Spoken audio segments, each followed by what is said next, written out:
అందరికీ నమస్కారం. ఓం శ్రీ మాతరయ్య నమః. దేశవ్యాప్తంగా గణేశ ఉత్సవాలు అత్యంత వైభవంగా జరుగుతున్నాయి.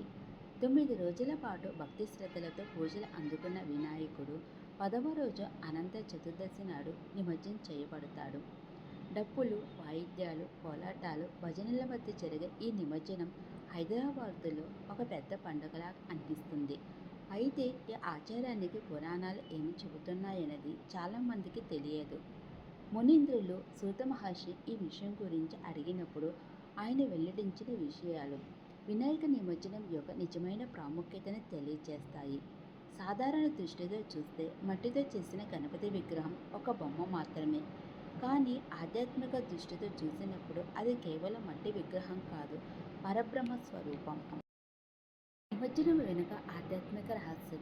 ఈ మట్టిలో ఉన్న ప్రతి అణువులో పరబ్రహ్మ కొలువై ఉంటాడు. గణపతిని మన మంత్రాలతో ప్రాణ ప్రతిష్ఠ చేసి ఆరాధిస్తాం. ఇలా పవిత్రమైన మట్టి విగ్రహాన్ని పూజించిన తర్వాత దాన్ని నిమజ్జనం చేయకుండా వదిలేయడం దోషం. నిమజ్జనం అంటే కేవలం నీటిలో ముంచడం కాదు. ఇక్కడ లయం చేయడం అంటే ఆత్మని విశ్వాత్మతో ఐక్యం చేయడం. ఒక అణువు విశ్వంలో కలిసిపోవడం. ఇది సృష్టి, స్థితి, లయ అనే త్రిమూర్తుల సూత్రం గుర్తు చేస్తుంది. ఈ సూత్రం పరబ్రహ్మకు కూడా వర్తిస్తుంది. మట్టితో చేసిన గణపతి విగ్రహం పరబ్రహ్మ యొక్క ఒక రూపం. ఈ విగ్రహాన్ని సముద్రం, నది, చెరువుల నిమజ్జనం చేసినప్పుడు అది తిరిగి మట్టిలో కలిసిపోయి పరబ్రహ్మ స్వరూపమైన భూమితో ఐక్యమవుతుంది. ఇది మనం వచ్చిన చోటికి తిరిగి చేరుకోవడాన్ని సూచిస్తుంది. ఈ కారణం చేతనే మన పూర్వీకులు పూజ తర్వాత వినాయకుడిని నిమజ్జనం చేసే ఆచారాన్ని ప్రవేశపెట్టారు. మనం ఈరోజు కూడా దానిని అనుసరిస్తున్నాము. అంతేకాకుండా గణపతి పూజలు ఉపయోగించే పత్రి, ఇతర వస్తువులకు ఔషధ గుణాలు ఉన్నాయి.